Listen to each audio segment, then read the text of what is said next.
Viagem na eletricidade.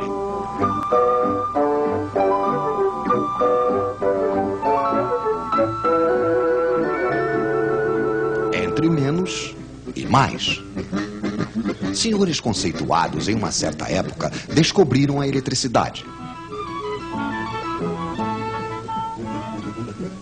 Eles tinham rodelas de metal e de pano molhadas em um ácido, que eles empilhavam umas sobre as outras. Isto fazia uma pilha de rodelas, uma pilha elétrica. Então eles disseram: a eletricidade deve ser alguma coisa que sai por um fio e entra por outro.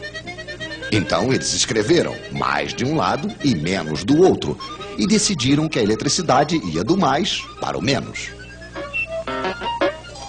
Mas tudo isso ao acaso. Para saber ao certo, seria preciso ver de perto os átomos dos fios. Hoje, graças a nossas câmeras especiais, estamos habilitados para apresentar-lhes aqui alguns átomos que nos deram a honra de vir em nossos estúdios para nos explicar. Um átomo é, antes de tudo, um núcleo com cargas elétricas mais. Em torno, vem girar cargas elétricas menos. São os elétrons. Quando existe a mesma quantidade de menos que de mais, as cargas elétricas se anulam. O átomo é eletricamente neutro. Mas os elétrons adoram passear. Então, assim que falta um elétron, há uma carga a mais que não é mais anulada. O átomo não é mais neutro. Ele se torna positivo. E quanto mais lhe falta elétrons, mais o átomo é positivo. Ele só terá uma vontade, o átomo, claro, que é a de recuperar elétrons.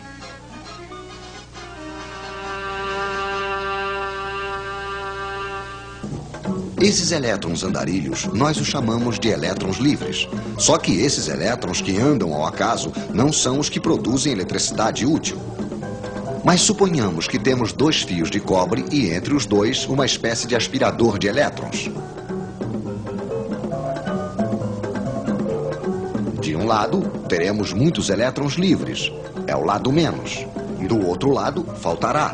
Onde os átomos são positivos, é o lado mais. Existe entre os dois fios aquilo que chamamos de diferença de potencial, de volts. Por que volts? Ah, sim, o senhor que tinha inventado a pilha elétrica se chamava Sr. Volta.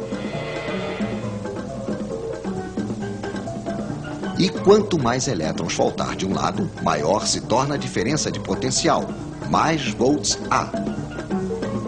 Ao longo dos fios, os átomos certamente só terão uma vontade: recuperar os elétrons que estão no outro fio. Vamos deixar os elétrons passarem. Vamos fazer-lhes uma passagem, mas estreitíssima. O filamento de uma lâmpada, por exemplo. Então os elétrons se precipitam, se pressionam, se empurram. Os átomos do filamento ficam atrapalhados. Esfrega, esquenta, produz luz.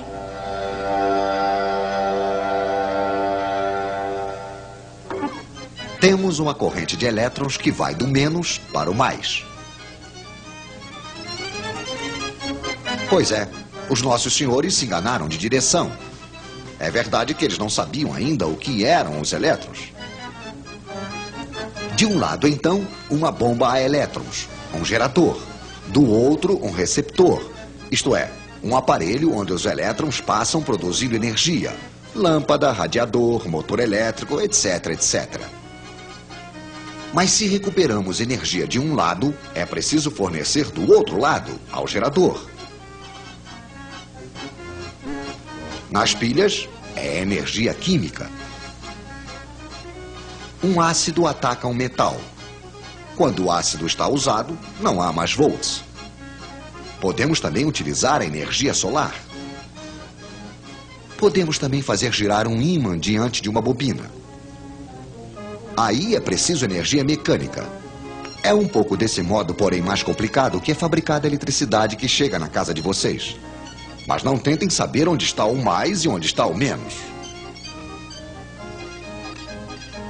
É uma corrente que muda de sentido o tempo todo, a corrente alternada. Mas voltaremos a falar disso.